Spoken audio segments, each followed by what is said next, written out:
and welcome back to Arts Learners. This is going to be the part 2 of Human Geography, Nature and Scope. तो जैसा कि हमने last video में पढ़ा कि ज्योग्राफी एक एम्पिरिकल सब्जेक्ट है, मतलब ये ऑब्जर्वेशंस पे बेस्ड है.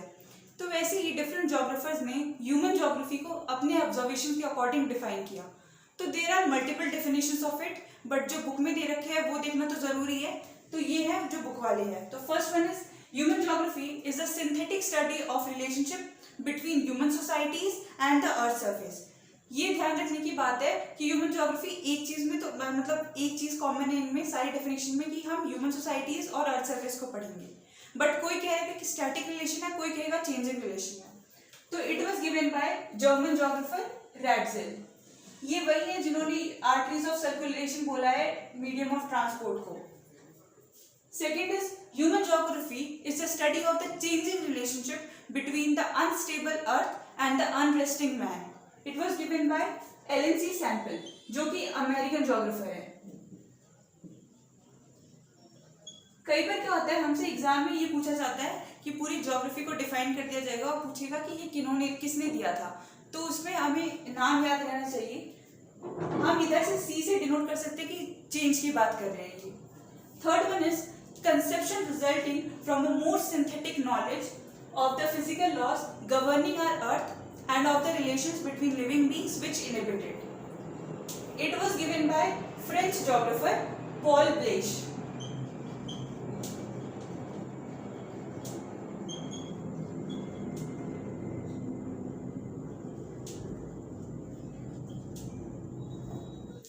फिर ह्यूमन ज्योग्राफी से दो कंसेप्ट निकल के आते हैं, naturalisation of humans and humanisation of nature. Naturalisation of human जो है वो फर्स्ट स्टेज है. ये इस समय सोसाइटी जो थी वो प्रिमिटिव सोसाइटी थी. ह्यूमंस नए नए आए थे और उन्हें नेचर का ज्यादा आइडिया था नहीं. तो अब एग्जाम्पल के लिए अगर हम अभी किसी नए शहर में जाते हैं या किसी नई जगह पे, तो हम उस सराउंडिंग से अननोन होते हैं, तो हमें अडेप्ट करने में टाइम लगता है. तो जब तक हम सेटल नहीं हुए हैं तब तक हमारे अंदर वो होता है, हेजिटेशन होता है, थोड़ा डर लगता है. सेम चीज यहाँ भी थी. अब नेचर को उतना आइडिया था नहीं, तो इस स्टेज में क्या थे, ह्यूमंस नेचर के अंडर थे, नेचर के कंट्रोल में थे. और इसी सिचुएशन को दिया गया है नाम इन्वायरमेंटल डिटर्मिनिज्म का नाम. Environmental determinism. ह्यूमंस नेचर की पूजा करते थे, रिस्पेक्ट करते थे और डरते भी थे कि अगर कुछ गुस्सा आ गया तो हम हो जाएंगे तबाह. धीरे धीरे टाइम के साथ ह्यूमंस ने सोशली और कल्चरली डेवलप किया और उसका हमें रिजल्ट दिखा टेक्नोलॉजी में. सोशल और कल्चरल डेवलपमेंट हो गया तो टेक्नोलॉजी का डेवलपमेंट दिखा. आज भी अगर हम देखें तो जो कंट्रीज ज़्यादा डेवलप्ड है सोशली और कल्चरली, तो वहाँ की टेक्नोलॉजी भी बहुत अच्छी खासी डेवलप्ड है. सोशल और कल्चरल डेवलपमेंट का एग्जाम्पल हम ये फायर देख सकते हैं. फिर डीएनए, जब डीएनए समझने लग गए तो डिजीजेस को कैसे कॉन्कर करेंगे ये भी समझने लग गए.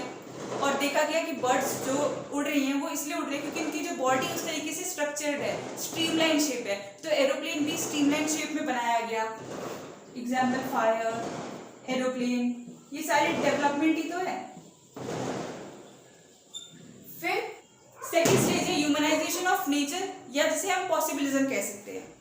पॉसिबिलिज्म इनिशियल स्टेजेस तक तो ठीक है. अभी क्या है कि जो ह्यूमंस हैं उन्होंने नेचर को समझ लिया है ऑलमोस्ट, और उनको ये समझ आ गया है कि अच्छा जो नेचर में रिसोर्सेज अवेलेबल है हम उनके यूज करके अपने लिए अपॉर्चुनिटीज क्रिएट कर सकते हैं. ये तब तक तो ठीक है जब तक सस्टेनेबली हो रहा है. बट हम ह्यूमंस हैं, अब हमारे अंदर तो भाई सेल्फिशनेस और ग्रीडीनेस तो बहुत अच्छे से भरी है. अब हम क्या कर रहे हैं, अपने ऑब्जेक्टिव्स को अटेन करने के लिए नेचर को एक्सप्लॉइट करे जा रहे हैं कि बड़ा बंगलो चाहिए, अरे काटो पेड़, क्या फर्क पड़ रहा है. तो अब यहाँ पे पॉसिबिलिज्म पहले तक ठीक था, बट जब हम इस स्टेज पे आ गए कि हम एक्सप्लॉइटेशन की तरफ बढ़ रहे हैं तब ये बहुत हार्मफुल है. अब हमारे अंदर क्या ये फीलिंग आ गई है कि नेचर हमें नहीं, हम नेचर को कंट्रोल कर रहे हैं. यहाँ नेचर हमें कर रहा था, यहाँ हमें ऐसा लग रहा है कि हम तो नेचर को भी कंट्रोल कर सकते हैं. हम इस स्टेज पे पहुंच चुके हैं. इसीलिए ये क्या कहते हैं कि स्टेट ऑफ नेसेसिटी से सीधे स्टेट ऑफ फ्रीडम की तरफ बढ़ चुके हैं. अब इन दोनों के बीच एक थ्योरी आई है जिसे हम कहते हैं मध्यम मार्ग. मध्यम मार्ग मतलब middle path. That is neo determinism. ये दिया ग्रिफिथ टेलर ने।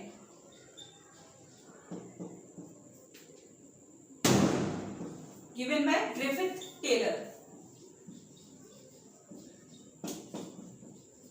ग्रिफिथ टेलर कहते हैं ठीक है आप डेवलपमेंट कर रहे हो, अच्छी बात है, बट जैसे वो ट्रैफिक लाइट का एग्जांपल दिया है कि जब आप जैसे येलो लाइट होती है तो आपको समझ आता था कि अच्छा प्रिपेयर, अब रेडी रहना है, चलना है। ग्रीन लाइट में आप चलते हो, रेड लाइट में आप स्टॉप हो जाते हो। ऐसे ही नेचर की रेड लाइट को समझो, नेचर की वार्निंग को समझो, करो, लेकिन तब तक जब तक नेचर अलाउ कर रहा है।